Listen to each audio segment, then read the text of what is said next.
Bonsoir à tous. Merci de nous retrouver en direct sur Canal de Vie Télévision pour une autre édition de Plateau.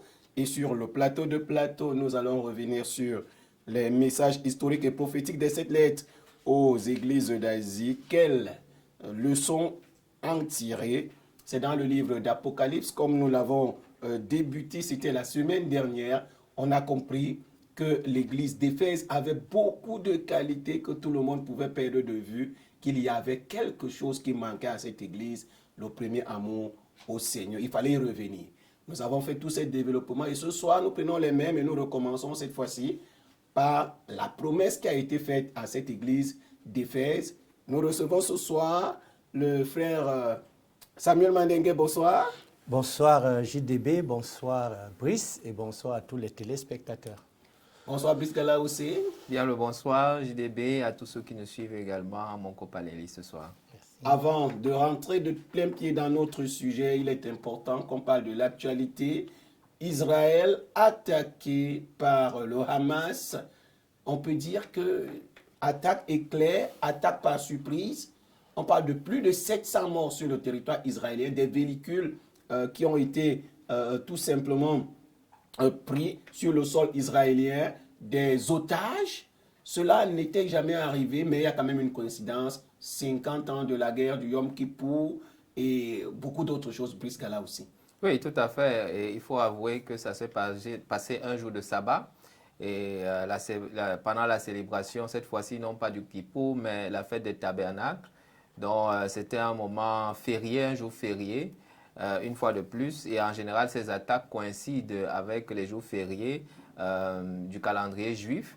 Donc, a priori, je pense que l'expérience aurait voulu non seulement des guerres avec les pays arabes autour, mais aussi même les compétences de l'armée israélienne en matière de renseignement auraient voulu que ce soit prévisible. D'ailleurs, l'Égypte avait envoyé un certain nombre de signaux d'alarme au renseignement israéliens, mais malheureusement, on ne sait pas ce qui s'est passé, si c'était à dessein qu'ils ont tout simplement ignoré, ou encore ils étaient plutôt dans le sens de dire, de négliger cette alerte faite par les autorités égyptiennes.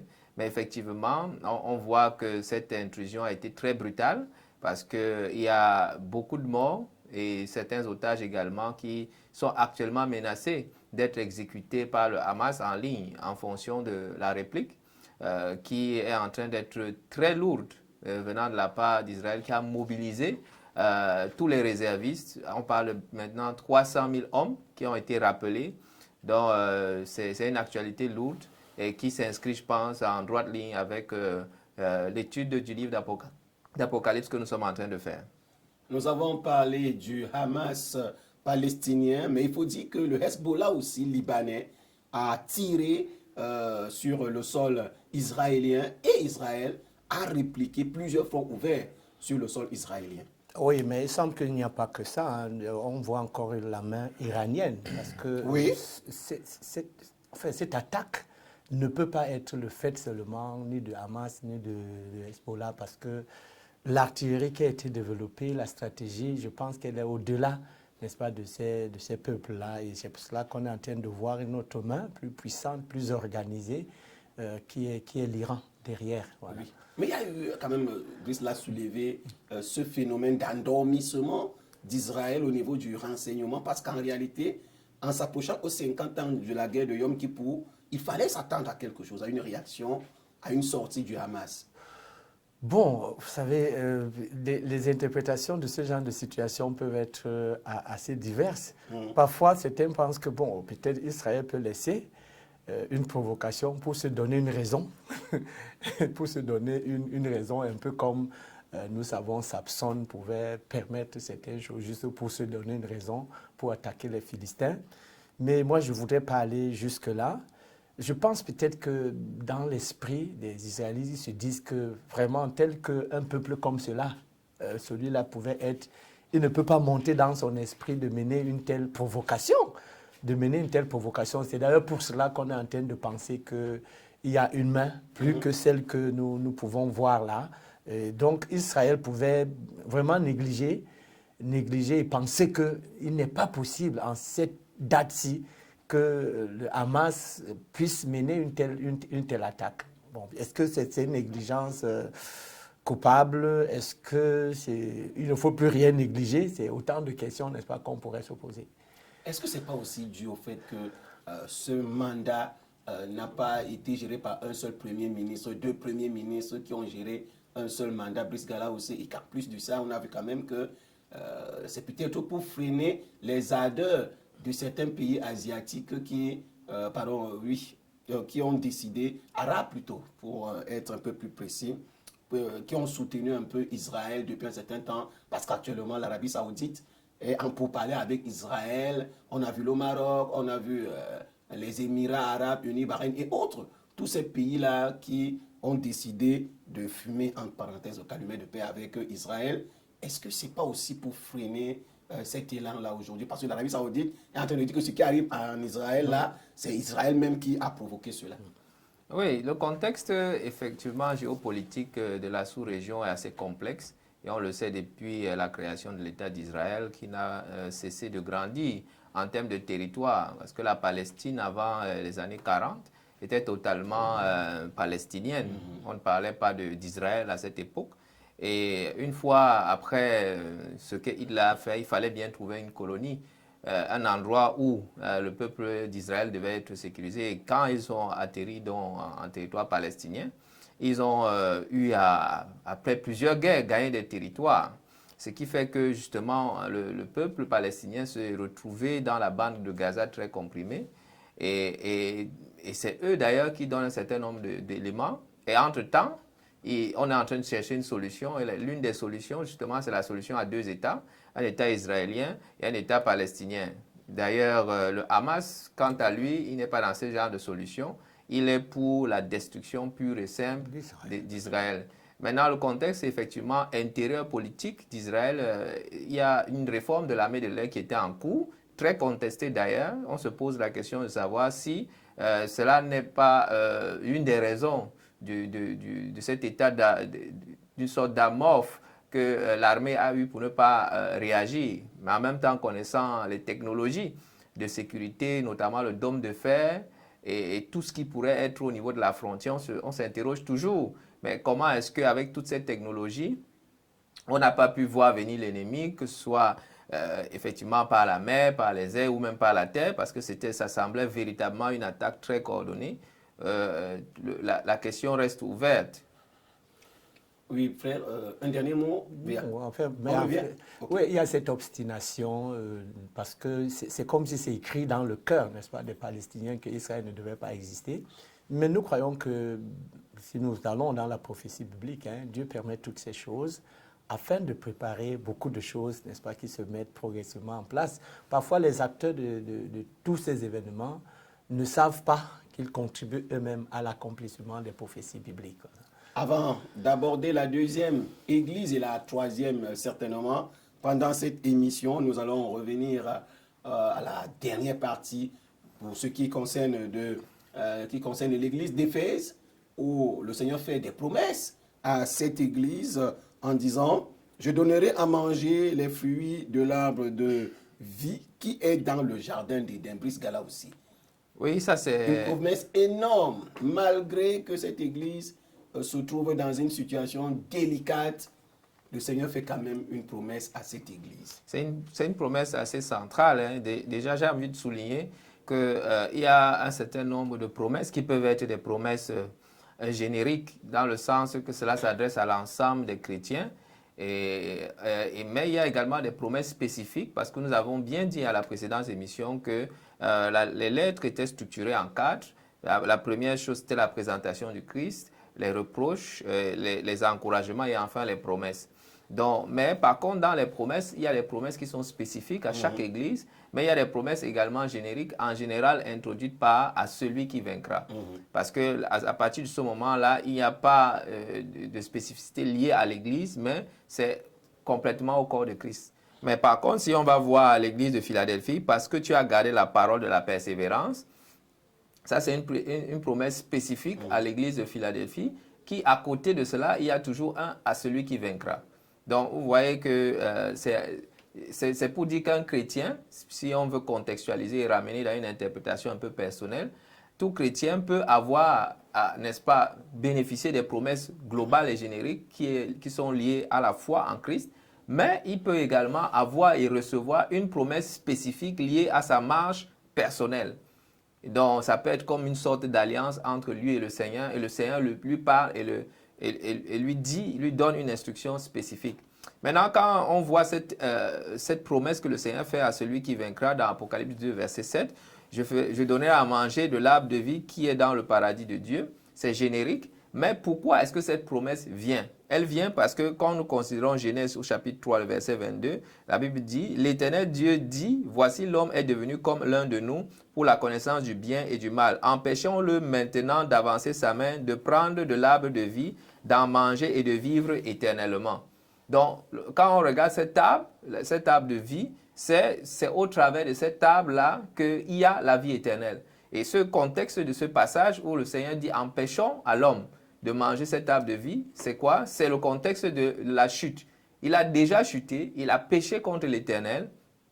Mais ici, dans ce passage, le Seigneur fait comprendre qu'il y a possibilité que dans cet état de péché, de corruption, n'est-ce pas, d'être hors du plan de Dieu, il puisse dans un corps vivre éternellement. C'est pour ça qu'il dit empêchons-le.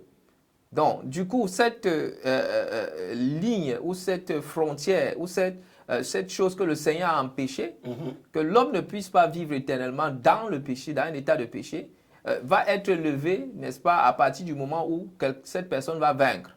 Donc, ayant ressuscité avec un corps glorifié cette fois-ci, l'homme pourra donc accéder, n'est-ce pas, à ce fruit de l'arbre de vie pour maintenant accéder à une vie éternelle. C'est-à-dire que son corps, à ce moment-là, ne pourra pas connaître tout simplement la mort et pourra vivre éternellement au siècle des siècles. Donc, voilà un peu une promesse générique que le Seigneur donne à tous ceux qui vaincront. C'est-à-dire que cet état de barrière sera levé pour celui qui va vaincre. Frère Samuel Mandengue, sur la même question, la promesse, elle est faite. Oui, allez-y. Oui, je ne sais pas si ça peut sembler surprenant. Quand je lis, je me rends compte que ce n'est pas une promesse qui est faite à l'Église, malheureusement, mais elle est adressée à celui qui.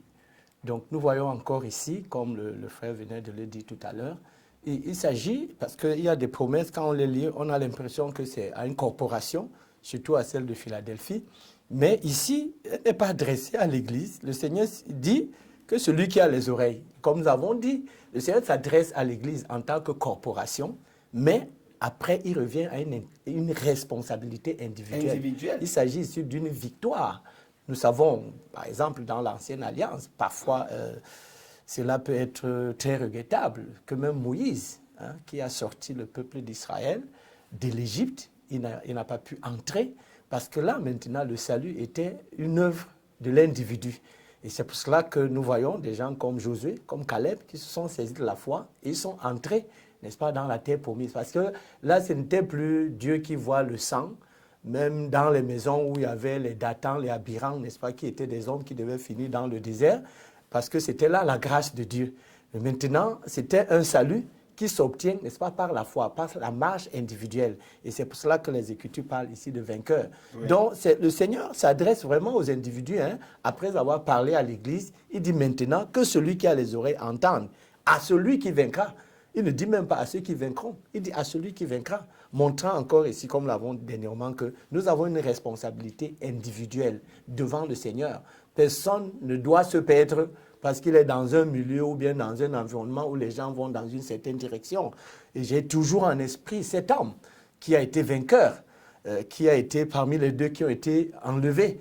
Je veux parler d'Enoch. La Bible dit qu'il a marché avec Dieu. Il a marché avec Dieu en un moment où la Bible dit que le cœur de l'homme n'était tourné que vers le mal et que tout le genre humain était corrompu. Mais cet homme a marché avec Dieu. Pas pendant quelques années, parce qu'il y a des gens qui se découragent, mais la Bible parle de 300 ans. Enoch a marché avec Dieu pendant 300 ans et il était approuvé par Dieu, il était vainqueur.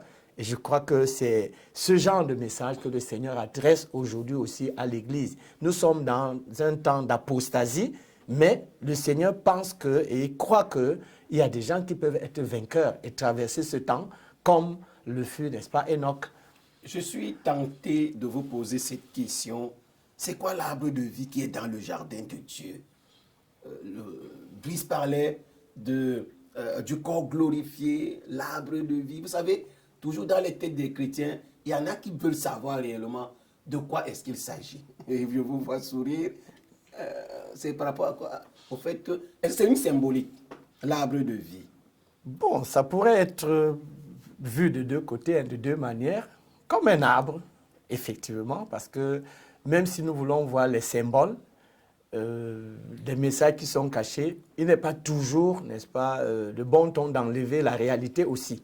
C'est-à-dire que ça peut être un arbre. Voilà, c'est-à-dire que comme c'est écrit, il y avait un arbre dans le jardin d'Éden qui avait pratiquement ce nom-là. Et nous voyons même dans Apocalypse chapitre 22, la Bible parle encore d'un arbre, n'est-ce pas, qui était appelé à donner le fruit en sa saison pendant les 12 mois de l'année. Donc je pense il peut s'agir d'un arbre qui a ce rôle de donner la vie, en nous référant à Apocalypse chapitre 22, mais il peut aussi s'agir peut-être d'une sorte de symbolique, qui peut même s'agir peut-être de la personne même du Seigneur Jésus-Christ. N'est-ce pas? Il a dit qu'il est le pain, que ceux qui ont mangé le pain dans le désert, ils en sont morts. Mais lui, il est le véritable pain, n'est-ce pas, qui vient du Père et qui donne la vie. Bon, comme nous voyons ici, c'est lié à la vie. Oui, et puis il a dit que si on ne mange sa chair, si on ne boit pas son sang, on ne peut pas avoir la vie. Et nous pouvons aussi penser qu'il s'agit ici de la personne du Seigneur Jésus qui, d'une manière symbolique, c'est ce que je pouvais penser aussi par rapport à cet arbre, mais sans enlever l'autre côté de ce qu'il s'agisse véritablement d'un arbre. Oui. Mais vous aimez toujours utiliser l'expression corps glorifié après, corps glorifié après. Il y en a qui pensent que lorsqu'on dit avoir le Saint-Esprit, on a déjà le corps glorifié. Oui, mais c'est une erreur, c'est une interprétation complètement erronée. Parce que le corps glorifié n'est pas sujet à tentation. Ça, c'est l'une des choses. On dit que ce qui est incorruptible est revêtu l'incorruptibilité. Donc, quand on parle déjà, tant qu'on est dans cette chair, il y a cette tendance-là de la chair à être tentée, à être inclinée vers ce qui est mauvais. D'ailleurs, quand on parle de péché, on parle de l'erreur. Étymologiquement, en hébreu, le péché ne veut pas dire le mensonge, c'est l'erreur. C'est-à-dire que l'homme, de façon naturelle, a cette inclinaison pour choisir en fait ce qui n'est pas correct. Vous allez voir un enfant, même il va croquer le sein de sa mère. Très tôt, il ne parle pas, mais il va guetter sournoisement la réaction de sa maman, comme s'il savait que quelque chose, il est en train de faire quelque chose qui n'est pas correct. Donc vous voyez que quand on parle de l'incorruptibilité, et de la corruptibilité, l'erreur est condamnée dans la chair. Maintenant, tant que cette corruptibilité n'a pas revêtu l'incorruptibilité qui vient du corps glorifié, il n'y a pas possibilité de comparer, ça c'est d'un. Maintenant, quand il faut comprendre globalement le livre d'Apocalypse est adressé ici, quand on lit Jean chapitre 1, verset 4, Jean dit, Jean aux 7 églises qui sont en Asie, que la grâce et la paix vous soient données de la part de celui qui est, qui était et qui vient, et de la part de cet esprit. Donc, c'est une lettre qui est écrite à l'église. Maintenant, effectivement, comme le frère Samuel dit, dans l'église, il y a des individus et chacun, ce salut-là, ça renvoie à tout un chacun. Mais globalement, le texte n'est pas aux païens. C'est à celui qui déjà dit « je veux suivre le Seigneur » ou « je pars à l'église dans une église locale ». À partir de ce moment-là, cette lettre-là t'est adressée. Elle n'est pas une prédication parce que la prophétie, si tu commences à prophétiser à quelqu'un qui ne connaît même pas déjà qu'il doit être sauvé, c'est une autre prophétie que tu lui donnes. Il va s'égarer. Donc, première prophétie, c'est le salut, l'évangile, la bonne nouvelle. Mais ensuite, maintenant, il y a des choses plus profondes qui parlent qui sont du ressort de Dieu, qui sont, n'est-ce pas, écrits et donnés dans le livre d'Apocalypse. Ouais. Maintenant, pour conclure sur c'est quoi, effectivement, cet arbre de vie, même quand on regarde le fait que le Seigneur dise que je vous donnerai ma chair à manger, et il ajoute, car ma chair est une vraie nourriture et mon sang est un vrai breuvage. Donc, c'est spécifique. Donc, c'est pour ça qu'à un moment donné, on a parlé du cannibalisme et les gens ont commencé à fuir Christ. Mais qu'est-ce qu'il raconte? Donc, la réalité, c'est que quand il parle, il signifie déjà ce qu'il dit. Il signifie ce qu'il dit. Et en général, beaucoup de chrétiens, en cherchant le second degré, parfois tombent dans des fausses doctrines. Parce que souvent, quand je discute avec les gens du message, qu'est-ce qu'ils me disent en général? C'est que, bon, l'arbre de la connaissance du bien et du mal, c'était le rapport sexuel que Adam et que Ève a eu avec le serpent. Je lui demande, bon, ok, si ça, c'est l'arbre de la connaissance du bien et du mal, l'arbre de la vie, c'est quoi? À partir de ce moment, il n'arrive pas à me répondre. Donc, il faut toujours être prolifique. Pourquoi tu t'arrêtes à décrire ce que c'est que tel et pas de ce que c'est pas l'autre? Mais là, le Seigneur dit, je donnerai à manger. C'est pas comme s'il disait, je donnerai le fruit comme ça. Il dit, je donnerai à manger. Ça veut dire que tu dois manger. Donc moi, je prends ça d'abord, tel que le Seigneur le dit.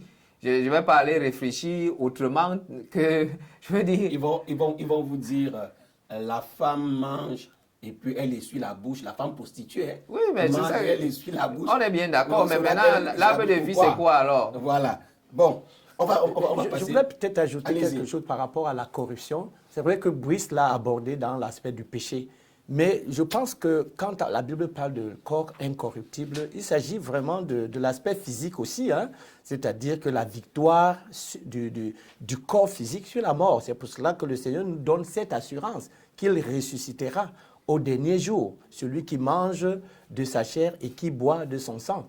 Parce que nous n'avons pas encore la rédemption. C'est pour cela que quand la rédemption du corps n'est pas encore acquise, c'est pour cela que quand les gens pensent, comme tu disais tout à l'heure, qu'il s'agit ici du corps glorieux, non, nous n'avons pas encore revêtu de corps glorieux. C'est véritablement un égarement que l'homme le pense. Le corps glorieux n'est acquis qu'après la résurrection. C'est après la résurrection qu'on a le corps glorieux. Nous l'avons en espérance, mais la rédemption du corps n'a pas encore lieu. Et nous pouvons le voir aussi même depuis la création. Quand Dieu dit « le jour où tu mangeras, tu mourras », ce n'était pas un jour de 24 heures. En réalité, il est mort, effectivement, mais de manière physique, il n'était pas mort ce jour-là, dans l'heure de 24 heures. Ouais. Mais nous savons que comme un an, un jour c'est 1000 ans, il est effectivement mort. Mais de manière physique, oui, voilà, de manière physique, il n'était pas. Donc, il s'agit ici d'une corruption. C'est pour cela que Job pouvait dire que ces os ne verront pas la corruption, parce que le Seigneur se lèvera le dernier. Effectivement, donc il y a une résurrection du corps, mais maintenant, l'homme n'a pas encore ce corps glorifié. S'il faut insister un peu sur la corruption, il y a des aspects. Aujourd'hui, quand on regarde l'âge de ceux qui étaient nos ancêtres, Adam et Ève, ils vivaient très longtemps.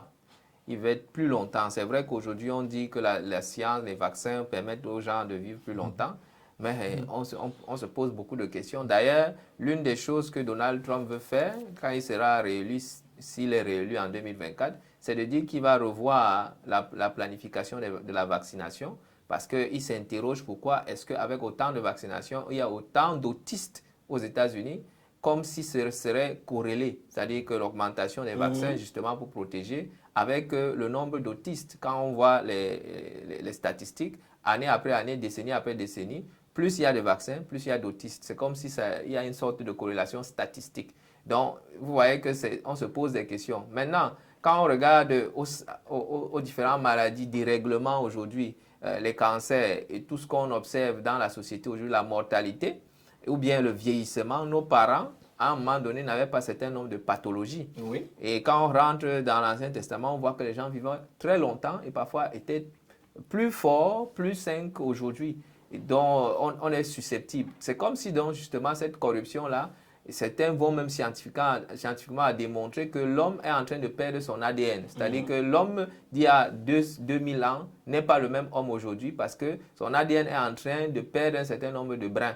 Donc, quand on parle donc justement de restauration de tout cela, ce corps que le Seigneur va faire, c'est quelque chose de spécifique. Il faut comprendre que c'est une science. Je me suis souvent posé la question de savoir pourquoi est-ce que, à un moment donné, le diable a cherché à avoir le corps de Moïse. Pourquoi est-ce qu'il était intéressé tant que ça à avoir le corps de Moïse? Jusqu'à Dieu a été obligé d'envoyer un ange pour pouvoir enterrer Moïse. La Bible dit clairement que Dieu a enterré Moïse. Mais quand vous regardez, il avait une sorte de pseudo-corps glorifié. Quand il descendait, son visage brillait. Si bien qu'il était obligé de porter un voile, la Bible nous le dit. Maintenant, pourquoi est-ce qu'il était autant fort à 120 ans? Parce qu'il y a des témoignages qui sont donnés par la parole que Moïse était vigoureux. Vigoureux. Ça veut dire quoi pour un homme à 120 ans qu'il soit vigoureux? Ça veut dire que s'il était allé avec une femme, elle serait tombée enceinte. Donc, c'est assez étrange à 120 ans. Donc, vous comprenez qu'il y a des choses qui sont du ressort de la biologie de l'homme que seul Dieu maîtrise en termes de restauration des capacités. C'est pour ça qu'on parle de la rédemption du corps. Nous ne sommes pas ce que nous étions auparavant quand nous étions dans le jardin d'Éden. Merci. Nous allons passer à la deuxième église qui n'est autre que l'église de Smyrne. Et d'emblée, les Écritures commencent par quelque chose qui peut sembler vraiment donner une certaine contrariété. Regardez vous-même, je connais ta souffrance et ta pauvreté, pourtant tu es riche. Mais allez-y, dites-moi, c'est quand même incompréhensible. Que tu sois riche, mais que tu sois pauvre. Quand je dis à chaque fois cela, je me dis, mais attends, c'est ça l'Afrique. Nous sommes riches, mais nous sommes pauvres. Bon, je ne vous fais pas dire ça. Bien que ce ne soit pas l'Afrique. Oui, je ne vous fais pas dire ça. Et que ce ne soit pas véritablement cette image, n'est-ce pas, de l'Afrique qui est riche, mais qui est pauvre. Et nous voyons effectivement ici que le Seigneur dit d'abord, tu es pauvre, mais tu es riche. Voilà. Tu es pauvre, mais tu es riche. Mais tu es riche, voilà. Je vois ta souffrance. Oui. Donc, peut-être pour poser aussi quelques préalables. Peut-être que nous n'avons pas dit dernièrement. D'abord, pour dire qu'en Asie, il n'y avait pas que cette église. Il n'y avait pas que il n'y avait plus que ça. C'est-à-dire, mais Dieu a choisi. Et je suis allé un peu interroger, c'est aussi important souvent, l'étymologie des noms. Et vous allez voir que ces noms sont très anecdotiques et enseignent sur beaucoup de choses. Il n'y avait pas que Éphèse et tout cela. Dernièrement, nous ne l'avons pas dit. Chaque nom peut avoir plusieurs significations. Mais nous savons que même dans l'Ancienne Alliance, certains noms étaient très évocateurs. Parfois, le nom signifiait quelque chose et on voit que même dans la vie de cette personne-là, ce qui était annoncé comme prophétique lié à son nom pouvait s'accomplir. Éphèse, quand je suis allé chercher certaines significations que nous avons vues dernièrement, Éphèse veut dire séparé. Celui qui est séparé. Effectivement, nous voyons que le Seigneur dit que tu t'es séparé de moi. Smyrne, Smyrne vient de myrrhe. La myrrhe, c'est une plante qui a un goût amer, en réalité, mais dont les huiles essentielles étaient très précieuses. Très précieuses. On l'utilisait même pour faire des médicaments. On l'utilisait pour faire des parfums odorifiants. Et on voit donc ici comment le Seigneur s'annonce. Comme le frère disait, le Seigneur a une manière de s'annoncer. Non seulement le nom signifie quelque chose, ça veut dire que nous avons ici de la douleur, mais une douleur qui est précieuse, parce que c'est une huile qui est précieuse, effectivement. Et le Seigneur lui dit, voici le premier et le dernier, celui qui était mort et qui est venu à la vie. Et la manière du Seigneur de se présenter, parfois peut prédire ce qui avait cours dans cette église.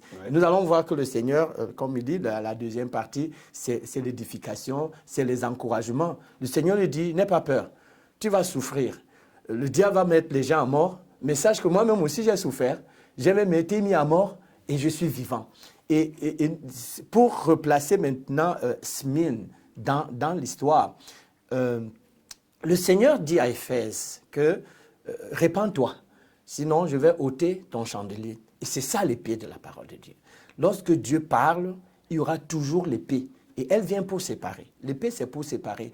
Peut-être nous n'allons pas aborder Pergame aujourd'hui, mais vous allez voir que Pergame et Smyrne sont comme deux branches qui naissent d'Éphèse. Dieu a parlé, répands-toi, sinon je vais ôter ton chandelier.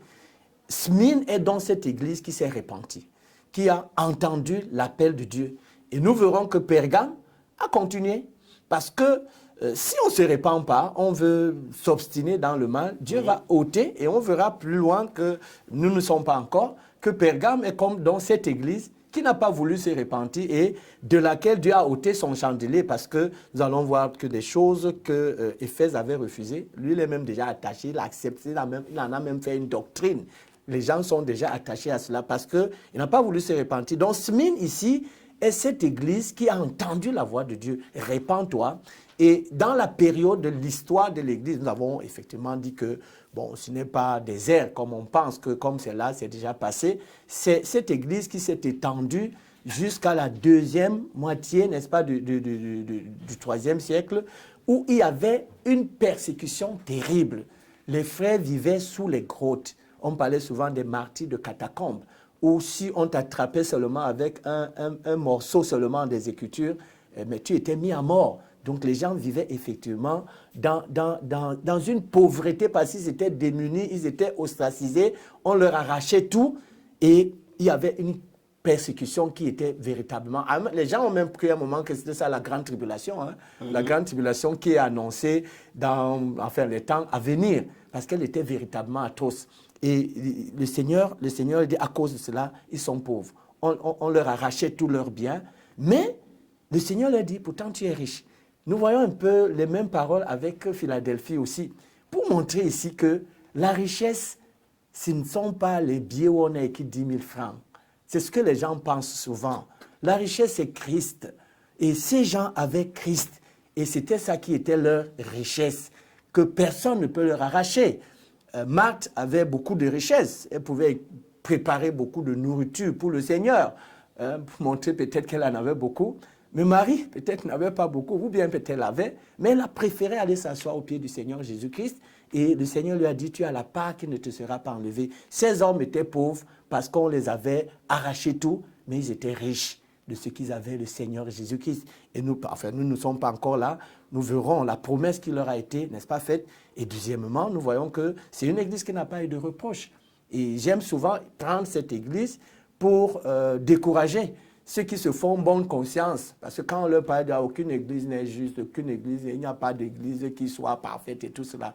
Bon, ça, parfois les gens le disent pour se conforter. Mais nous avons quand même ici l'exemple d'une assemblée ou bien d'une église à laquelle le Seigneur ne fait aucun reproche. Donc cela veut dire qu'il est fort possible que des frères puissent s'assembler et plaire pleinement au cœur du Seigneur et qu'ils soient appréciés et encouragés, n'est-ce pas, à demeurer dans le Seigneur sans qu'ils reçoivent quelque reproche que ce soit. La Bible nous dit que nous devons être irrépréhensibles. Oui. La Bible nous dit que nous devons être parfaits comme notre Père Céleste est parfait. C'est ça, quand on a cette vision de celui qui est devant nous et nous voulons être transformés dans son image, donc cela est possible. Puisqu'à là où c'est richesse, ce n'est pas toujours le matériel. Oui, je pense qu'il y a au moins 2 ou 3 vérités fondamentales qu'il faut ressortir de ce texte que le Seigneur nous donne par rapport à la lettre qu'il adresse à Smyrne. L'une des choses fondamentales qu'il faut absolument ressortir ici, c'est... Paul le dit d'ailleurs, Paul dit « J'ai appris à vivre dans l'abondance, j'ai appris à vivre également dans les moments de manque, de manquement. » Les chrétiens, malheureusement, ont aujourd'hui associé la vie chrétienne à l'abondance. C'est-à-dire que, premièrement, si je ne suis pas dans une vie d'opulence, de richesse, ça veut dire que le Seigneur m'a abandonné, que j'ai péché contre l'Éternel. Et ça, parfois, certaines personnes vont jusqu'à avoir des prédications dans ce sens. C'est-à-dire, au fur et à mesure qu'elles annoncent leur bénédiction, c'est que le Seigneur est avec moi. Donc, voilà un peu des interprétations qui peuvent être dans les deux sens. C'est-à-dire, comme je suis pauvre, alors Dieu m'a abandonné. Ce n'est pas la doctrine de Christ. Ce n'est pas l'évangile de Christ. D'autres disent, comme je suis riche, alors Dieu me bénit, il est avec moi. Ça aussi, c'est faux. Cette association de la richesse physique au fait que le Seigneur soit avec nous, c'est complètement démoniaque et satanique. Les gens ne savent pas que même ceux du monde, Dieu les bénit. Il y a ce qu'on appelle la grâce commune. La Bible dit, Dieu fait pleuvoir sa pluie sur les méchants et sur les bons. Imaginez un peu un Dieu qui fasse pleuvoir la pluie sur les toits seulement des justes.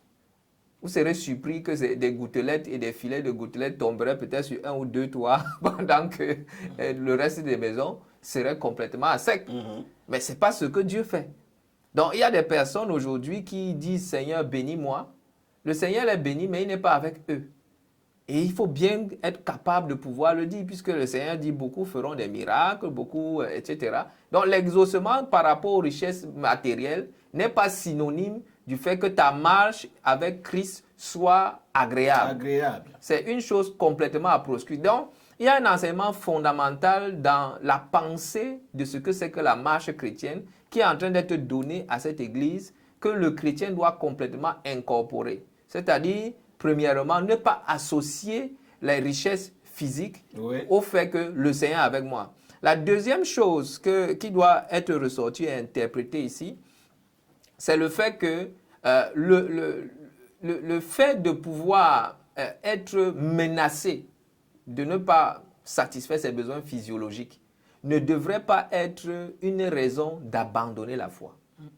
Ça, c'est véritablement ancré dans ce texte, dans le sens que aujourd'hui nous sommes dans une société qui, plus ou moins, est en train d'être matérialiste et idolâtre le fait de pouvoir subvenir à ses besoins. Quand on va rencontrer un homme ou quand une jeune fille veut se marier, on va poser la question, est-ce qu'il travaille? Est-ce qu'il a une maison? Est-ce qu'il a une voiture? Sa famille est bien. Est-ce que sa famille est bien? Donc, vous voyez que la première chose qui est mise devant, c'est une capacité à pouvoir subvenir à ses besoins. Mais cette capacité à subvenir à ses besoins, très souvent, occulte le fait qu'il peut y avoir une menace par rapport à la foi. C'est-à-dire qu'il va arriver un moment où la condition pour que tu fasses partie de la société, c'est que tu puisses recevoir la marque de la bête qui en fait est une alliance. Mais aujourd'hui, les chrétiens, justement, seront dans une situation très compliquée parce qu'ils n'auront pas appris à un moment donné à vivre dans le manque, comme Paul l'enseigne, ou encore à ne pas être tellement conditionnés à appartenir à une société tellement idéalisée. Quand on va leur présenter la menace, ils vont dire non, là j'ai besoin de vivre, Dieu va comprendre. Donc vous voyez un peu, mentalement, il y a quelque chose de très fort que le Seigneur est en train de passer comme message. Pour que le chrétien ne puisse pas se bâtir une vie de dépendance par rapport aux biens, n'est-ce pas, matériels. Mais que Dieu bénisse, qu'il ne bénisse pas, qu'il soit complètement affranchi émotionnellement de cette réalité-là et qu'il sache pouvoir dépendre de sa richesse qui est intérieure. C'est-à-dire que beaucoup de gens ne considèrent pas leur relation avec Dieu, le bien-être, le fait que Dieu soit d'accord avec eux, au point où ils puissent être capables de subir les conséquences du fait que le monde veuille leur demander justement de se séparer de ce qui fait leur force. Parce que beaucoup de gens pensent que la richesse aujourd'hui, c'est quoi? C'est que tu as ces biens matériels. Ils ne prennent pas la richesse comme une richesse qui est la bénédiction que Dieu prononce sur toi. Prenons l'exemple pour illustrer un peu d'Abraham. Abraham, qu'est-ce qui se passe avec l'autre? Quand il y a déjà conflit avec ses serviteurs, il dit à l'autre, choisis là où tu veux partir. Si tu vas à gauche, j'irai à droite. Si tu descends, je vais monter. Pourquoi? Parce que la richesse qu'Abraham avait n'était pas fonction de ses biens qu'il pouvait compter. C'était fonction de ce que Dieu a dit, je vais te bénir. Et voilà en fait ce sur quoi Abraham s'appuie. Donc quand l'autre dit, il voit la vallée, il dit que non, là à partir de Sodome et Gomorrhe, là c'est fantastique, c'est prospère. Il a dit que bon, tu as choisi, moi je vais partir dans le sens opposé. Mais ça ne va pas empêcher que Dieu continue de bénir Abraham. Donc, la foi chrétienne ici, c'est ce que Dieu dit, ce que Dieu déclare. J'attache de l'importance à ce que Dieu déclare, pas à ma situation présente, pas à ce que j'observe à l'instant T. Voilà en fait un message profond que le chrétien doit pouvoir recevoir, ancrer mentalement, être fort, de savoir que je n'associe pas mes circonstances à ce que Dieu déclare de ma vie. Je voulais peut-être ajouter quelque chose pour corroborer davantage et supporter ce que le frère était en train de dire. Bon, je ne prêche pas les livres, hein, mais j'ai lu le livre de David Wilkerson, si vous l'avez connu, de La Vision. Il dit quelque chose qui a toujours attiré mon attention. Il dit qu'il avait vu, c'était une vision, il a vu le diable aller devant le Seigneur et demander au Seigneur de faire l'inverse de ce qu'il avait fait à Job. Parce qu'à Job, Dieu lui a retiré tous ses biens et il a même touché sa peau. Il dit non, dans les derniers temps, Seigneur, donne-leur les richesses et tu vas voir comment ils vont t'abandonner. Et c'est ça la chrétienté aujourd'hui. Donne-leur les richesses. Quand vous voyez les prédications, et vous allez voir en même temps qu'effectivement, l'apostasie, la ruine, l'abandon du Seigneur, ce n'est pas ceux qui souffrent, hein? Ce n'est pas beaucoup plus ceux qui ont peut-être qui souffrent à cause du nom du Seigneur Jésus-Christ, mais c'est ceux effectivement à qui le Seigneur a accordé les richesses. Donne-leur les richesses et tu verras comment, à l'inverse de Job, ils vont t'abandonner. Et c'est un peu ce que nous sommes en train de vivre, n'est-ce pas, aujourd'hui. La richesse, c'est Christ. C'est lui-même en nous. Et c'est pour cela que, même comme ces gens étaient démunis, d'ailleurs, nous, on parle des hommes de la foi, comment ils marchaient, ils étaient errants, ils dormaient dans les antres de la terre, mais par la foi, ils ont pu vaincre et traverser leur période. Et je me réjouis, n'est-ce pas, de voir cette direction, n'est-ce pas, qui est donnée, parce que les gens associent le fait que je suis béni. Il y en a même qui pensent, quelqu'un a même dit un jour, je l'ai entendu, il dit que si Dieu n'est pas avec moi, pourquoi alors je fais les miracles? Ça veut dire que Dieu est avec l'Antichrist, parce que la Bible dit qu'il fera des miracles tels que s'il est possible, il séduira même les élus. Donc vous voyez une certaine logique qui n'a aucun fondement scripturaire, qui est en réalité des doctrines des démons qui seront enseignées dans la fin des temps pour attirer les hommes à s'éloigner de la personne de Christ. Ce que Christ est venu et qu'il nous a apporté, nous voyons sa personne. Oui. Voilà, effectivement. Dans cette église, on constate, Brice, là où c'est que ceux qui disent, par exemple, que Dieu n'est plus avec moi parce qu'on m'insulte, Dieu n'est plus avec moi parce que on me lance les paroles méchantes, je supporte beaucoup. Dans cette église, c'est pas ça. Il dit qu'il voit tout ça et qu'il y en a même qui se déclarent être des juifs, mais qui ne le sont pas, mais qui font partie de la communauté de Satan. Oui, mais tout à fait. Ce qu'il faut comprendre justement, c'est que l'Église, la Bible dit que celui qui a souffert dans sa chair en a fini avec le péché. Ça, c'est Pierre qui le dit. Aujourd'hui, on est dans une doctrine qui rend les chrétiens faibles. C'est-à-dire, mentalement, ils ne sont pas préparés à souffrir.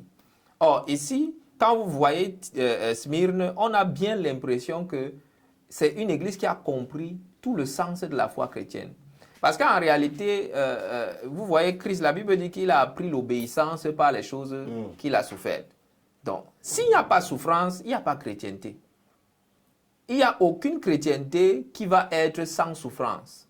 D'ailleurs, la Bible dit, le Seigneur Jésus dit que quand tu portes le fruit, je vais t'émonder. Ce n'est pas doux, le fait d'être séparé. Et il y a des épreuves qu'un chrétien doit connaître pour apprendre à se séparer d'un certain nombre de péchés. Encore dimanche dernier, je disais que il y a des jeunes aujourd'hui qui prennent le téléphone comme de l'idolâtrie. Certains bagarrent même avec les enseignants lorsqu'ils les trouvent avec un téléphone en classe. Et c'est parce qu'ils n'ont pas encore appris à se séparer d'un certain nombre de choses. Quand le Seigneur va dire que tu aimes telle chose plus que moi, un enfant de Dieu, ça fait mal.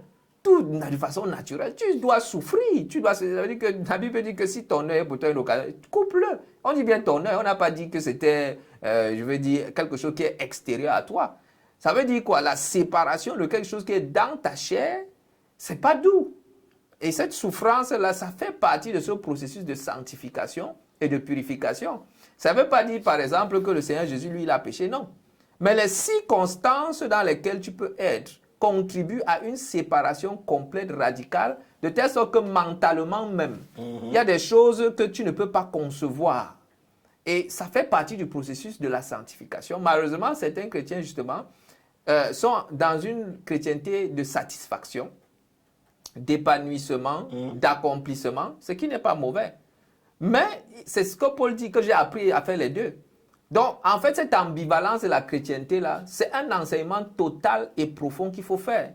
Parce que c'est vrai, quand il faut rentrer dans l'histoire de l'Église, particulièrement au Cameroun, vous verrez qu'on a appris aux chrétiens, de ne pas pouvoir avoir des terrains, des églises et tout ça. Donc, bientôt, le Seigneur va revenir. Et pourtant, le Seigneur a dit, si vous avez une bourse, gardez-la. Donc, vous voyez un peu. Donc, le Seigneur n'a pas enseigné de ne pas construire. Le Seigneur n'a pas enseigné de ne pas bâtir. Mais cependant, il n'a pas enseigné aussi d'être attaché à ça. Donc, c'est être capable de faire dans les deux sens 100%. Et c'est ça, en fait, l'ambiguïté de l'enseignement chrétien qu'il faut pouvoir distiller Et c'est l'entièreté de l'évangile. Malheureusement, vous verrez que certaines personnes viendront avec un ministère de la restauration. Ok? Un ministère que avant on vous a dit, maintenant moi je vous dis, parce que c'est une erreur, vous devez prospérer. Et ce n'est que l'unique message. C'est une erreur, parce que le jour où ce chrétien-là va être en face d'une situation où Dieu va traiter avec sa chair, pour qu'il abandonne quelque chose, il va susciter une situation. Parce que Dieu est très champion pour ça. On voit, n'est-ce pas, Jérémie qui a fait carrément un livre de 5 ou 6 chapitres, Lamentation. Parce que Dieu a dit, ce gars, je vais le traiter. Vous voyez? Donc, à un moment donné, Dieu, pour sanctifier, et ça ne dépend pas d'un homme. Il te met dans une chambre, il te traite correctement. Et tu ressors de là, on te dit que, est-ce que tu aurais aimé passer par là? Tu dis non, c'est même la chose qu'il me fallait. Il fallait. Parce que si je n'étais pas passé par cet enseignement-là, si telle chose je n'avais pas perdu dans ma vie, je n'aurais pas compris cet enseignement essentiel à ma vie. Donc, voilà des choses qui sont très pratiques, qui ressortent de cet enseignement pour dire que mentalement, on t'insulte, on t'injurie, on dit du mal faussement de toi. Mais ça ne doit pas retirer ta joie. Tu ne dois pas dire pourtant que non, je ne suis plus chrétien, Jésus m'a abandonné. Non. Frère, c'est assez profond, oui, ce qui est dit là. Tout à fait. Et je pense qu'il y a des doctrines de démons, justement, des doctrines d'égarement qui amènent les gens dans ce sens-là. Dernièrement, j'ai dit au chapitre 1, le Seigneur dit « Heureux celui qui lit ». Les gens cherchent le bonheur. On cherche le bonheur. La Bible dit que « Heureux celui qui lit ». Le Seigneur a dit « Heureux serez-vous lorsqu'on vous persécutera, lorsqu'on vous outragera, lorsqu'on dira faussement ». Donc, on devait même trouver du bonheur. Un sujet de satisfaction. Et nous avons vu les disciples le faire. La Bible dit qu'ils ont rendu grâce à Dieu parce qu'ils ont été trouvés dignes, n'est-ce pas, d'être flagellés à cause du Seigneur Jésus-Christ. Donc, pour eux, c'était comme si c'était un plaisir même. Ce n'est pas de l'ascétisme, mais c'était comme si c'était un plaisir. C'est à cause du nom du Seigneur Jésus-Christ. Pierre donne aussi cette exhortation que nous ne devons pas souffrir comme voleurs, comme malfaiteurs ou bien nous immisçant dans les affaires d'autrui. Mais que si c'est à cause de Christ, nous devons plutôt nous en réjouir. Les Écritures nous exhortent que si quelqu'un pense vouloir régner avec Christ, il n'y a personne qui, voulant vivre pieusement, ne sera persécuté. Les deux vont ensemble. Et il y a ce verset que j'aime bien dans Philippiens, chapitre 1, n'est-ce pas, je crois, verset 29-30. Il dit, il nous a été fait grâce. Pas seulement pour que nous soyons sauvés, mais aussi de souffrir. Donc, dans le package de la grâce, il y a la souffrance à l'intérieur. Et beaucoup aujourd'hui enlèvent cette part-là qui, normalement, doit nous amener dans cette sanctification dans laquelle nous sommes transformés dans l'image du Seigneur Jésus-Christ. Qu'est-ce que Dieu a fait de son propre Fils? Quelqu'un m'a même envoyé un post d'énervement, les gens qui ont l'intelligence obscurcie. Il dit que Dieu aime Satan plus que le Seigneur Jésus-Christ.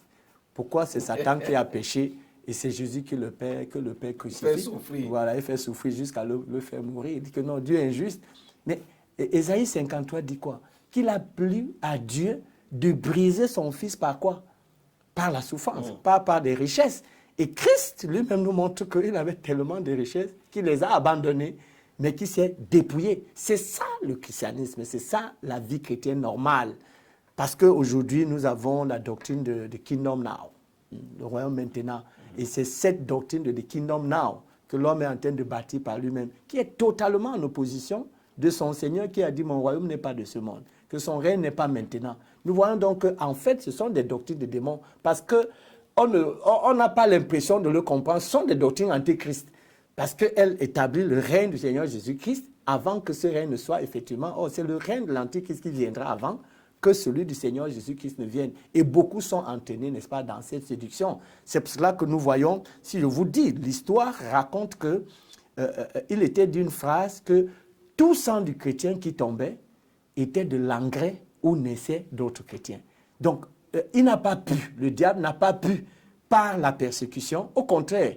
Et nous allons voir comment est-ce que Pergame est sorti de là. C'est parce qu'il n'arrivait pas. Plus il détruisait les chrétiens, plus les gens croyaient. Et nous voyons dans les deux approches de l'ennemi. Dans le jardin d'Éden, comment est-ce que l'ennemi s'est présenté? Pas comme un lion. Il s'est présenté comme un serpent. Il a donc ces deux aspects. Il est comme le dragon, comme le serpent. Et généralement, c'est par là qu'il commence. La séduction. Quand il ne réussit pas, il peut passer par l'aspect de lion. Parce que le lion, c'est celui qui dévore. Et nous voyons donc que généralement, c'est par cet aspect de serpent que l'ennemi, c'est-à-dire la séduction, arrive à renverser la foi d'un grand nombre. Il n'a pas donc pu par la persécution. Et nous voyons pourquoi le Seigneur apprécie cette église-là et ne lui fait pas de reproche. Donc, la souffrance fait partie du package du salut que nous avons reçu et elle contribue à nous briser et à nous transformer dans la statue, dans l'image du Seigneur Jésus-Christ. Et lorsque je vous écoute, je comprends qu'il y a quelque chose quand même à ressortir et c'est tellement important parce que la suite de ce texte montre une promesse qui n'est pas du tout à aimer ou que beaucoup de gens ne vont pas aimer. Tu vas souffrir, mais n'aie pas peur. Tu iras même en prison. Aujourd'hui, beaucoup de gens, vraiment, si on entend ça, on sait que le pasteur là, ce n'est pas un bon pasteur. Ou le frère là qui dit ça n'est pas un bon frère. On passe par un jugement et on quitte l'église, on part ailleurs. Oui, c'est ce que je disais, on est habitué à, tu vas te marier, tu auras le visa, tu vas voyager, tu auras des enfants. Et si tu n'as pas ça, ça veut dire que Dieu n'est pas avec toi. Par contre, si tu es malade tout le temps, Dieu t'a abandonné. Et toi-même, tu vas commencer à prier, Seigneur, tu m'as abandonné. Tu auras une petite épreuve et puis tu vas laisser quitter la foi. Mais la réalité, le Seigneur Jésus disait à ses disciples, je vais vous montrer ce qui vous devez craindre. C'est celui qui, après avoir traité avec votre corps, peut également jeter votre âme dans l'enfer. Parce que mentalement, justement, il y a un véritable problème dans cette génération-ci tout particulièrement.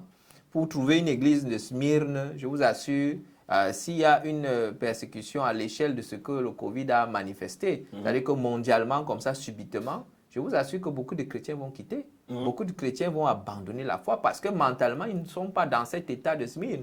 C'est-à-dire qu'ils ne sont pas habitués à ce qu'on leur dise, par exemple, que tu ne vas pas payer ton pain, tu ne pourras plus avoir le pain. On va te dire, on va te conditionner pour que tu aies le pain. Il faut que tu aies la marque de la bête, il faut que tu aies ceci. Les gens vont partir, des chrétiens vont se soumettre parce que mentalement... Ils vont se mettre de l'autre côté. Ils vont se mettre de l'autre côté, tout simplement. Ouais. Et ça, c'est pour dire qu'il y a très peu qui ont cette capacité. Ils ne comprennent pas que c'est pour peu de temps. Quand vous regardez ce texte... Mais là, on voit que ces choses arrivent pour voir ce que vous valez. Tout à fait. Vous valez quoi face à la souffrance? Tout à fait. Face à la prison, vous valez quoi? C'est comme une sorte d'évaluation.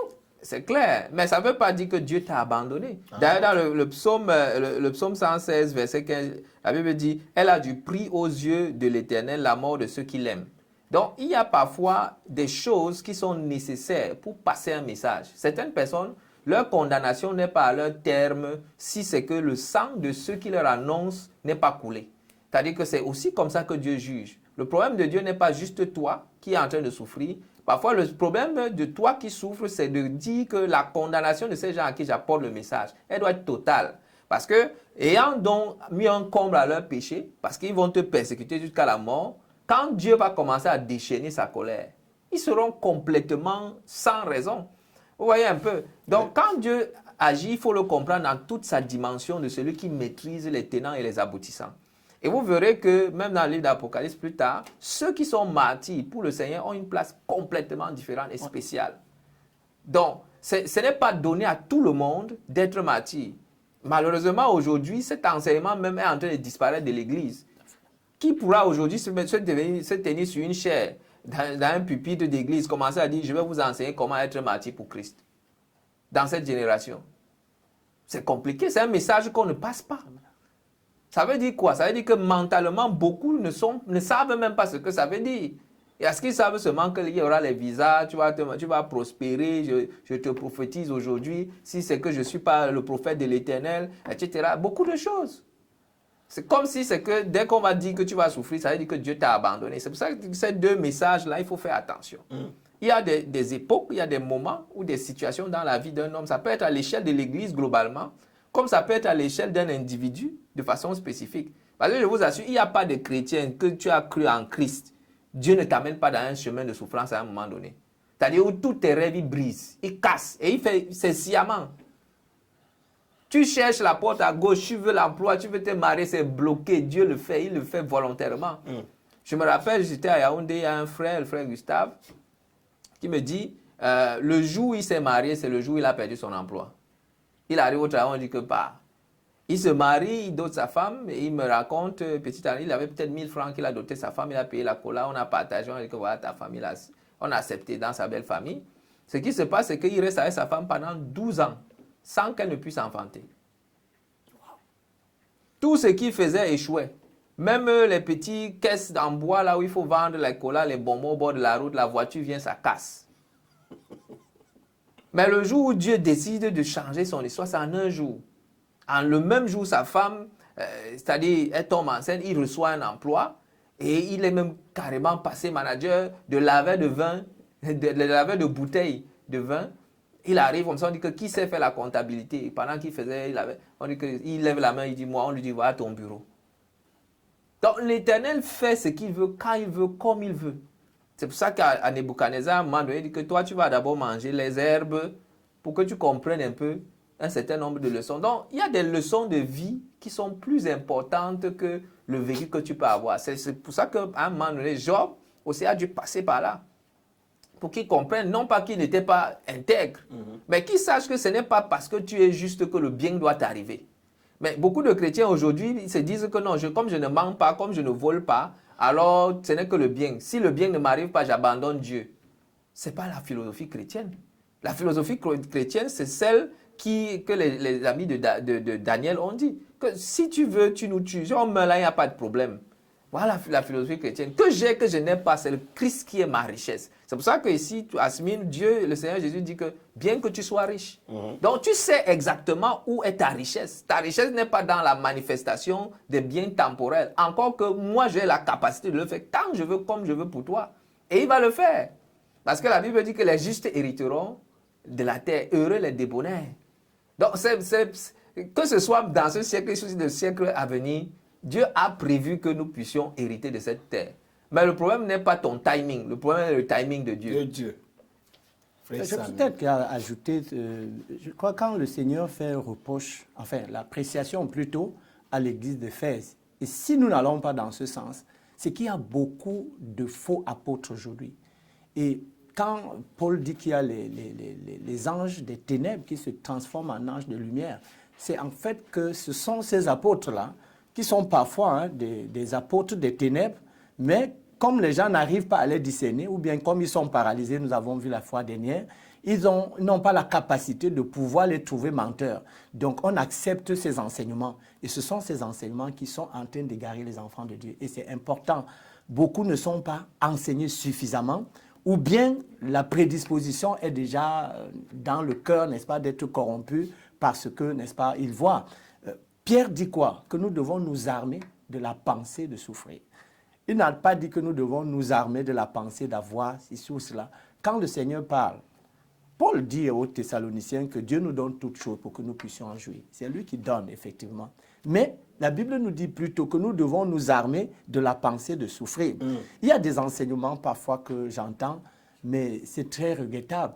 Je me suis parfois posé des questions. Quelqu'un comme Paul, il a dit de Paul que quand il passait, son ombre pouvait guérir les malades. Mais Paul lui-même est malade. Hein? Et la Bible dit que ce n'était pas quelque chose de léger, que c'était un ange de Satan qui souffletait dans sa chair. Et puis il a prié, Dieu l'a laissé. Paul pouvait-il dire que non, Dieu m'a abandonné, comment je suis un grand apôtre qui guérit les malades, qui ressuscite même les morts. Et bien plus, Paul part, il dit que j'ai laissé Trophime malade, son compagnon d'œuvre. Mais parfois on peut dire, mais Paul, là, quel amour avait-il de pouvoir laisser son compagnon d'œuvre malade et partir, hein? Il est parti, il l'a laissé malade. Mais est-ce que Paul n'avait pas cette puissance de pouvoir prier, lui qui ressuscitait les morts? Donc il y a une compréhension et l'approche de la parole de Dieu aujourd'hui. Je crois que ce sont ces apôtres qui viennent en réalité des ténèbres, qui ne le sont pas, que l'ennemi utilise pour amener ce genre de doctrine, de prospérité et tout cela qui n'ont rien à voir avec le fondement des Écritures de la vie chrétienne qui nous amène à être transformés dans la personne de Christ. Et c'est ce que Smith a compris effectivement, que la richesse, la prospérité, c'est Christ lui-même, savoir Christ. Et c'est quoi souffrir pendant 10 jours?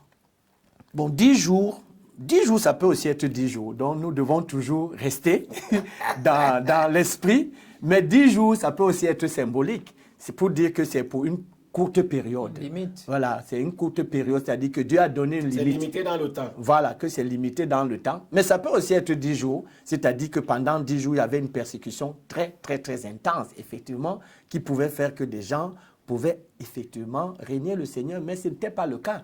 L'histoire qui correspond à cette période dit que plus on les tuait, plus il y a des gens qui se convertissaient et qui prenaient part jusqu'à ce qu'il y ait eu effectivement donc un empereur romain qui a mis fin à cela. Et nous voyons donc comment, en mettant fin à cette persécution, c'est là où on a introduit la séduction. Et là où viendra Smyrne, Pergame et Smyrne que nous allons, je vais dire Thyatire, que nous allons voir plus tard. Jusqu'à aussi, on passe là aux promesses, mais d'abord à un encouragement. Le Seigneur ne les laisse pas comme ça, il les encourage à être fidèles jusqu'à la mort et il va donner la vie en récompense. Oui. Le courage. J'aimerais aussi déjà encourager, peut-être que c'est quelqu'un qui va nous suivre déjà, quand on parle de 10 jours, c'est que Dieu a mis une limite à la souffrance. C'est pas comme si Dieu se prend plaisir à voir son enfant dans les situations difficiles. Non, c'est pas ça. C'est que Dieu connaît que cette souffrance-là, elle est utile. D'ailleurs, nous n'épargnons pas nos enfants aujourd'hui de chicote ou de quoi, parce qu'on sait que s'il n'apprend pas ça là, pendant qu'il est enfant, il va apprendre ça de façon brutale plus tard. Et ce sera à son détriment. Donc, parfois, nous sommes obligés de corriger un nombre de choses et l'amener. C'est un peu de temps. On ne va jamais taper son enfant pendant une semaine. OK? C'est-à-dire qu'on le fait, on dit que ce que tu as fait hier, là, on se réveille le lendemain, ce que tu as fait. Non. Donc, le Seigneur est dans une pédagogie de transformation.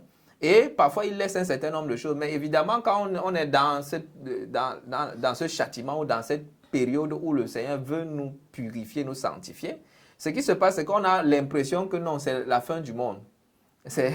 Et Dieu nous a abandonnés. Ce n'est pas ce que nous devons avoir comme mentalité. C'est de comprendre que, d'ailleurs Jacques le dit, que tu traverses l'épreuve dans la patience. C'est-à-dire que tu encaisses ce qui t'arrive, tu acceptes ça. Parce que certaines personnes n'arrivent pas à accepter ce qui... Et c'est pour ça que émotionnellement et mentalement, ils tombent dans la dépression, au-delà même du problème qui peut être un problème de maladie physique, etc. C'est-à-dire que dans leur âme, ils sont complètement brisés. Mais quelqu'un peut être, bien sûr, physiquement amoindri, avoir des difficultés même à se déployer dans la société, à accomplir ses rêves. Mais à l'intérieur, c'est un homme solide, droit dans ses chaussures, qui sait que cette période-ci, c'est pour un peu de temps. Le Seigneur va le faire. Et c'est cet encouragement que le Seigneur dit, dans 10 jours, t'inquiète pas, ça va passer. C'est un peu de temps. Et puis derrière, il y a quoi? Il y a cette promesse, justement, comme tu essaies de le dire, c'est que celui qui va souffrir comme ça ne va pas souffrir quelque chose de pire, qui est la seconde mort. Parce que la mort physique, là, on a l'impression que c'est la fin de tout. Mais il y a quelque chose de pire. Et c'est justement ce que j'essaie de dire tantôt pour dire que il y a toujours quelque chose de pire qui nous guette si on évite un châtiment ou une correction à un moment donné. C'est-à-dire qu'il y a des choses que Dieu voit à l'avance et il permet que non, je préfère que tu passes par cette petite difficulté-là aujourd'hui qui va t'éviter un grand malheur demain.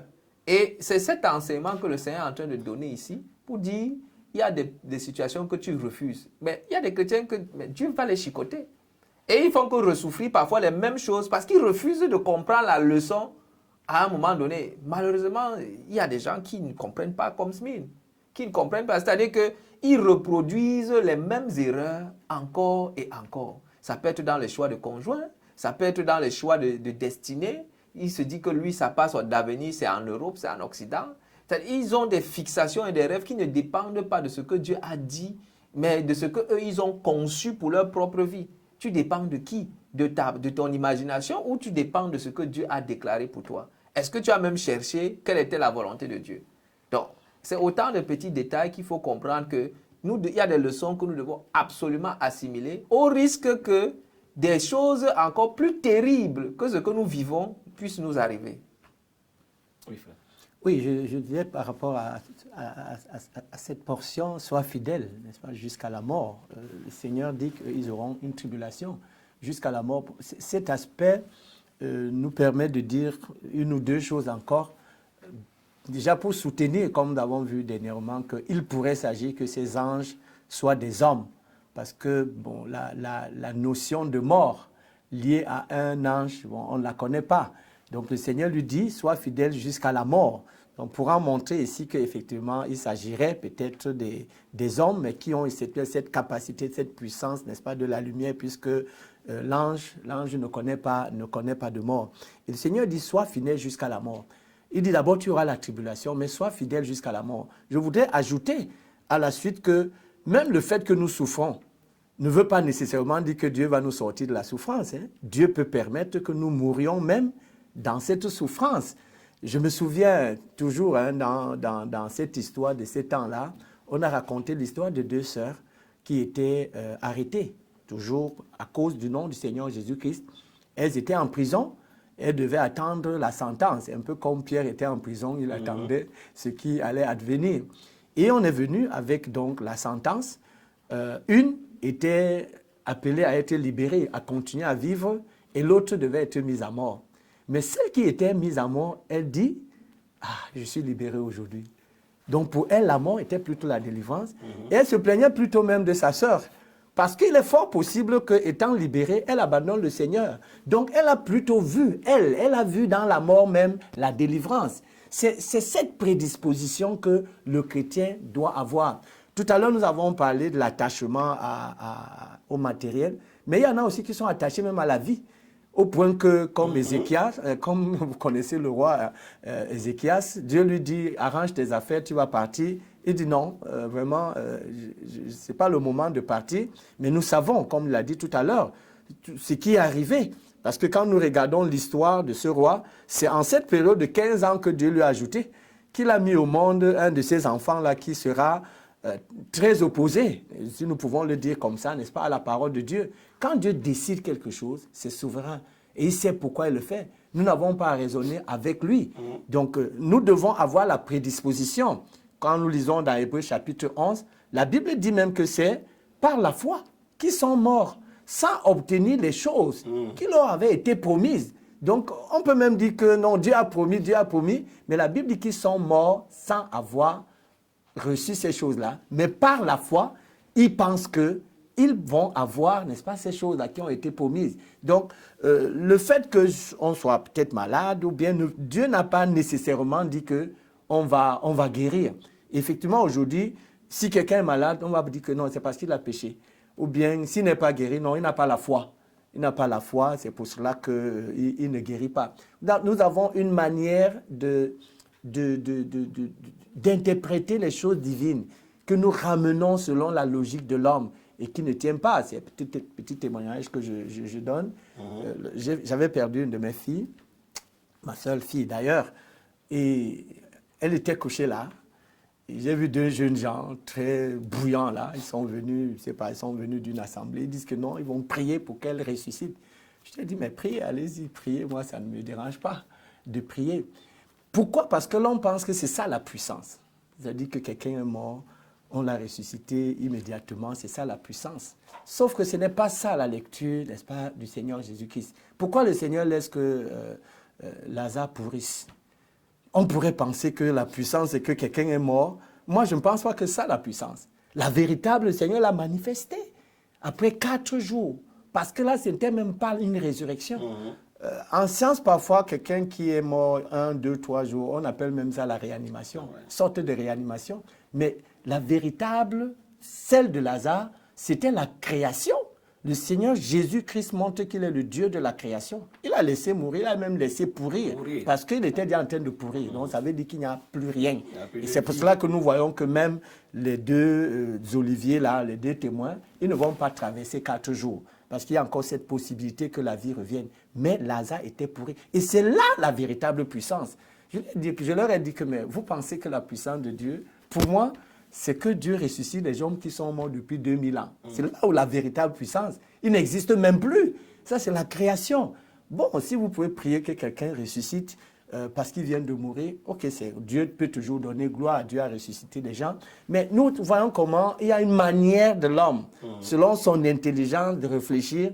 Et il y a l'approche de Dieu qui manifeste sa gloire. Parfois, les hommes pensent qu'ils donnent même Dieu à Dieu des leçons que voilà comment tu dois glorifier ton nom. Mais ce n'est pas comme ça que Dieu a programmé glorifier son nom. Il le glorifie tantôt d'une manière, tantôt d'une autre. Et nous voyons comment le Seigneur s'est glorifié, n'est-ce pas, dans cette église-là, par rapport à Éphèse qui avait tout et tout, mais le Seigneur prend plaisir à cette église-là. Il s'identifie même à cette église. Il dit, vous allez souffrir, moi aussi j'ai souffert. Il y en a qui seront même mis à mort, moi aussi, n'est-ce pas, j'ai été mis à mort, mais ayez l'espérance qu'il y a la vie après la mort. Et la dernière promesse, Brice l'a d'ailleurs soulevée ici, la deuxième mort ne pourra pas faire de mal au vainqueur. Toujours la victoire à la fin.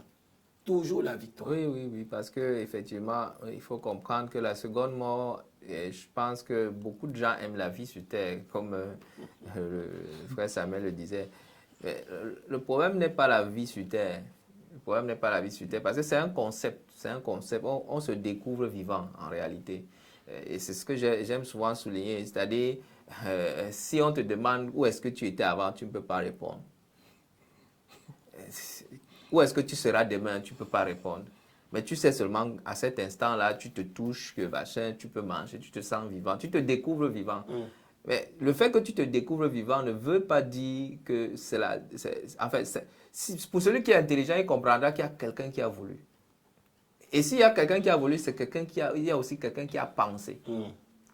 Donc, la meilleure des choses, c'est de s'imaginer, mais qu'est-ce que celui-là qui a voulu que je me découvre vivant puisse...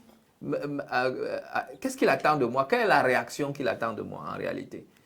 Je me découvre vivant, qu'est-ce que je dois donc faire? Donc, si un temps soit peu, on comprend qu'il y a quelqu'un qui a planifié, quelqu'un qui a pensé, quelqu'un qui a permis que, justement, je devienne conscient de moi-même. Il faudra aussi que je devienne donc finalement conscient de lui et que je l'interroge sur qu'est-ce que demain il me réserve. Et à partir de ce moment, on comprend ici dans ce texte que le problème n'est pas maintenant. Le problème, c'est après. Et ce après-là, ça n'a pas de fin. Et voilà la réalité. C'est pour ça qu'ici, il dit que ne t'inquiète pas. Si tu ne peux pas souffrir la seconde mort parce que lui, il connaît le devant. Toi, tu ne connais pas. Il connaît que devant, là, il y a des gens qui vont souffrir cette seconde mort. Pourtant, tu as pensé que toi, tu avais seulement comme l'eau, la souffrance. Voilà. Mais il va abréger, mais tu dis que tu ne connais pas. Non seulement c'est limité dans le temps, ta souffrance, mais il te fait comprendre que tu ne peux même pas imaginer ce qui peut être après. Le poids de gloire éternelle. Tu ne peux pas. Tu ne peux pas imaginer parce que, non, tu ne peux pas imaginer que toi, tu vas échapper à ça. Et quand on va même te présenter ceux qui n'ont pas échappé, tu vas dire, Seigneur, vraiment. C'est pour ça que la Bible dit que les souffrances du temps présent ne sauraient être comparées à la gloire à venir. Donc, en général, quand on est donc sous la pression de la vie, la pression d'un certain nombre de réalités liées à notre chair, on ne voit, on se définit que dans nos circonstances de souffrance. Et c'est une erreur. C'est une erreur pour le chrétien. Il doit être capable de se projeter. Vous voyez, Élie, il a fait un miracle, mais après, dès qu'on a dit que toi qui as fait ça, celui qui a fait couler le sang là, lui-même là, ce soir, il est tombé dans la dépression. C'est humain. C'est naturel qu'à un moment donné, il a commencé à marcher. Dieu, l'ange est même venu, le nourrit, je ne sais pas combien de fois. Il dit que marche. Quand on lui dit marche, c'est là qu'il marche. C'est-à-dire, il n'entendait plus rien. Il n'entendait que ses problèmes. Il n'entendait que sa mort. On lui dit marche. Si on lui disait ne marche pas, il allait rester sur place, que la mort vienne me trouver. Donc, la réalité, c'est que, effectivement, l'être humain a cette fragilité-là.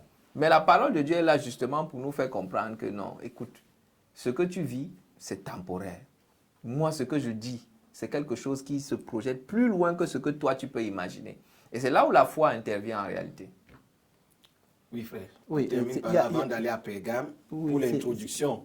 Il y a quelque chose qui m'a toujours édifié et qui me fortifie, hein, parce que nous tous, nous passons par ces temps-là. Tu te poses des questions, tu es malade et tout cela. Quand vous regardez dans les évangiles, le Seigneur a parlé de 3 fois sa mort. Mais le Seigneur n'a jamais parlé de sa mort sans parler de résurrection. Ça, c'est une véritable force. La mort n'était pas la fin du Seigneur Jésus-Christ. La mort n'est pas la fin du chrétien. Pour peu que tu te projettes, c'est pour cela que Paul pouvait aller jusqu'à dire que la mort lui est un gain. Mais parce qu'il avait encore des choses à faire, c'est seulement pour cette raison Mais sinon, il dit qu'il lui est mieux, hein, meilleur même d'aller auprès du Seigneur. Donc, en fait, nous devons définir nos vies en tant qu'utilité. Si je suis là, c'est parce que Dieu estime que peut-être il peut encore m'utiliser. Mais s'il estime que, bon, je ne suis plus utile, je dois être retiré de la scène, et alors, c'est avec joie que Paul avait cette prédisposition de partir. Le chrétien ne doit jamais entrevoir la mort comme la fin. Mais il doit plutôt dire, mais au dernier jour, je ressusciterai. Mais à la résurrection des saints, je ressusciterai. Je mourrai. Mais le Seigneur disait, mais au troisième jour, je ressusciterai. Et c'est ça. Et nous voyons comment il a pris l'exemple du premier Élie. Bon, l'autre Élie qui est venu plus tard, dans un aspect spirituel. Nous connaissons l'histoire de Jean-Baptiste. Bien sûr. Jean-Baptiste, lorsqu'il était aussi dans ces situations où l'autre Jézabel cherchait à mettre sa tête à mort, il était en prison.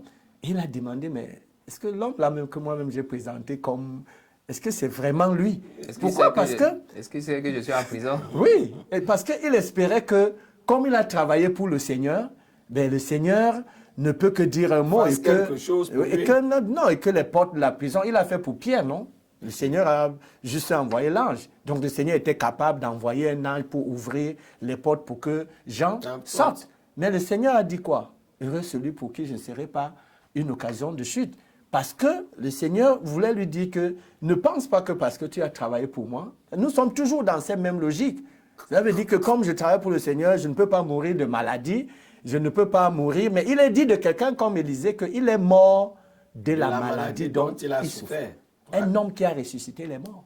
Élisée a fait un miracle même étant mort.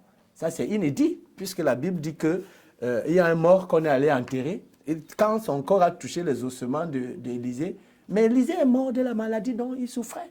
Donc ça relève de la souveraineté de Dieu. La mort ne doit pas être vue comme la fin du chrétien. C'est pour cela que le Seigneur lui dit ici, à Smyrne, n'est-ce pas, que non, ne regarde pas la mort comme la fin, mais il y a la vie après cette mort-là, après que tu m'aies glorifié, même par ta mort. Voilà, nous allons introduire avec les minutes qui nous restent là l'église de Pergame. Et directement, on voit que la façon dont l'église d'Éphèse a été introduite par la présentation de Christ, que ce soit l'église de Smyrne, c'est pas comme ça qu'il se présente à l'église de Pergame. On peut dire que le Seigneur commence déjà par annoncer les couleurs, car il dit ici, voici le message de celui qui porte l'épée pointue coupant des deux côtés. Oui. Voici donc. Ça veut dire qu'il y a un problème. Oui, il y a un problème parce que, en général, l'épée, c'est, même quand on voit la seconde venue du Christ dans le livre d'Apocalypse au chapitre 19, on dit l'épée, cette épée à deux tranchants sortait de sa bouche. Et ça veut dire qu'il y a un combat, ça veut dire qu'il y a une guerre. Une guerre. Et en général, quand on regarde le livre d'Hébreux, cette épée, cette parole-là, la Bible dit qu'elle sépare jointure et moelle. Elle juge les pensées et les sentiments du cœur. Donc, c'est simplement pour dire que le Seigneur, quand sa parole sort, elle n'est pas là pour ne pas te dire la vérité. Donc la parole de Dieu est là pour dire la vérité. Et c'est ce qui est intéressant avec le Seigneur, c'est-à-dire, il a cette capacité en un clin d'œil de regarder un être humain et savoir exactement quel est ton défaut, quel est ton point fort, quelles sont tes compétences, quelles sont tes forces. C'est pour ça que ici, vous allez voir tout le descriptif, peu importe l'église, il donne le message approprié. Oui. C'est-à-dire que dès qu'il regarde d'un clin d'œil, il connaît exactement ce qu'il y a lieu de dire pour la personne. Et la Bible est claire, et on est à nu devant lui. Et c'est ce qu'il essaye déjà de faire comprendre d'entrée de jeu à Pergame, qu'il n'y a pas moyen avec moi de jouer devant moi. Je connais ou de jongler. Ou de jongler de façon claire. Oui, je vais te parler de façon franche. Je serai direct. Et ce que je vais te dire ne peut pas être changé, ne souffre d'aucune ombre de variation. Ce n'est pas un mensonge. Tu dois simplement accepter ce que je suis en train de te dire. C'est dans ces termes de présentation qu'il vient donc à Pergame. Oui. Frère... Oui, effectivement, quand tout à l'heure j'ai dit que Pergame et Smyrne sont comme cette épée-là qui a séparé. Le Seigneur a parlé à Éphèse, répands-toi. Et Smyrne est donc, c'est l'ensemble de ses frères qui se sont repentis Et ça, peut-être, nous ne l'avons pas dit. Généralement, cette persécution, ce n'est pas les non-croyants. Hein. Les gens qui persécutent mieux les chrétiens, c'est les chrétiens. Oui. C'est eux qui persécutent mieux parce qu'ils savent même comment les persécuter. Parfois, tu vas trouver des non-croyants qui adhèrent même, qui sont compatissants, mais c'est les chrétiens qui persécutent mieux. Ce sont les pharisiens qui ont persécuté mieux le Seigneur Jésus-Christ. Ce n'est pas les non-croyants. Et quand le Seigneur parle, il dit « répands-toi ». Donc, Smine est l'image de ceux qui se sont repentis. Et à cause de cela, ils subissent les persécutions de ceux qui se disent juifs. Donc, ils sont un peu supposés être même ceux qui partent avec eux. L'autre côté, donc, Pergame, est l'autre côté de l'épée. C'est-à-dire qu'il n'a pas voulu, bon, comme nous sommes juste à l'introduction, nous allons voir des choses que le Seigneur lui reproche. Des choses que Éphèse jugeait et condamnait. Lui, il a adopté ça comme des doctrines même qu'il enseignait, Pergame. Donc, pour dire que lorsque Dieu dit qu'il va ôter son chandelier, si on ne se répand pas, le Seigneur dit que l'œil est la lumière du corps. Si votre œil est en mauvais état, vos ténèbres sont grandes, vos ténèbres sont énormes. Donc, Pergame, ici, sera l'autre bras de l'Église qui n'a pas voulu se repentir et qui reste dans l'endurcissement. C'est aussi nous s'adresser à nous parce que nous devons toujours ramener le message à l'individu. Il y a des gens qui sont dans des situations où Dieu leur a déjà parlé, mais ils sont dans l'endurcissement. Et c'est pour cela que plus ils sont dans l'endurcissement, plus les ténèbres deviennent épaisses. Quand nous voyons la chrétienté aujourd'hui, Dieu parle. Par exemple, Dieu peut dire que la femme, n'est-ce pas, quand elle prie, qu'elle se voile. Il y en a qui trouvent qu'ils peuvent donner des justifications que non. J'ai dit que quand tu le fais, tu vas prier devant Dieu. Tu veux que Dieu t'exauce? Comment? Puisque c'est lui qui l'a dit que tu dois être comme ça. Il y a beaucoup de choses comme ça où les gens se sont endurcis, mais en même temps, ils vont devant Dieu pour essayer de lui demander des choses. Dieu peut donner parce qu'il est miséricordieux. Mais quand quand le Seigneur enlève le chandelier, c'est les ténèbres. Le Seigneur dit déjà ici, je sais où tu demeures. Là où il y a le trône de Satan. Nous voyons un peu déjà, et à Thyatire, il va dire que les profondeurs de Satan. Donc nous voyons que Pergame est cette branche donc, qui n'a pas voulu se repentir et qui a donc été envahi, dont son chandelier a été ôté et qui a été envahi par les ténèbres. Le Seigneur disait par la bouche de son serviteur Jérémie, comme il disait tout à l'heure de l'épée, si tu sais séparer, si tu sais distinguer ce qui est vil, si tu sais séparer ce qui est pur de ce qui est impur, si tu sépares ce qui est profane de ce qui est saint, alors tu te tiendras de mon côté. En fait, c'est ce qu'a fait Smine, mais Pergame n'a pas voulu séparer ce qui devait l'être et nous voyons comment il sera envahi par les ténèbres. Voilà la dernière question pour cette édition de Plateau, puisque là aussi, on va assister ici à une certaine cohabitation entre le trône de Satan et ceux qui disent croire au Seigneur. On peut avoir quand même certaine consolation en se disant, mais à la fin, le Seigneur a dit, tu as continué à croire à moi. Oui, et je pense qu'il y a quelque chose d'assez profond quand on parle de cette cohabitation. Il y a malheureusement cette volonté de l'ennemi, parce que de pervertir, au-delà de pervertir, mais même d'asseoir, c'est ça qu'on parle de trône, dans l'Église. Vous serez surpris qu'il y a des églises aujourd'hui, mais qui sont complètement à côté. Et étrangement, dans ces églises qui sont complètement à côté, vous allez trouver quand même un ou deux gars qui sont là, qui savent bien ce qui se passe parce que spirituellement, ils ont été avertis, mais qui restent quand même là, tu ne sais pas pourquoi. Mais le Seigneur sait et ils ont peut-être une mission là à accomplir. Donc, cette cohabitation-là, ça démontre la persévérance de Dieu, l'amour de Dieu pour pouvoir rattraper et sauver. Une fois de plus, le jugement que Dieu peut apporter au travers de sa parole, au travers de l'épée, il faut comprendre que avant même que Dieu ne frappe, il y a plusieurs tentatives de salut. Oui. Plusieurs tentatives de ramener à la raison. Il ne perd jamais espoir. Même là où on arrive par le recevoir, il passe quand même. C'est pas qu'il ne savait pas que ici, là, il vient quand même. Il vient, il parle pour que s'il se trouve un temps soit peu, une personne ou deux qui peuvent percevoir ce message et sortir de là, c'est tant mieux. Ça montre la persévérance du Seigneur pour pouvoir ramener. Donc, cette cohabitation-là, certains chrétiens doivent apprendre. Parfois, certaines réalités de l'Église. Parfois, on est des bébés spirituels. Dès qu'on voit 2, 3 choses se manifester, on commence à être scandalisé. Si Jésus n'est pas scandalisé, qui peut dire que là, il y a le trône de Satan? Ok? Qu'est-ce que toi, en tant qu'enfant de Dieu, en pareille situation, dans ce cas-là, comment tu te comportes? Est-ce que tu perds aussi espoir? Est-ce que tu cherches la face du Seigneur? Est-ce que tu te tiens droit ou est-ce que tu te corromps comme tout le monde? Donc voilà peut-être autant de questionnements que nous allons pouvoir répondre prochainement.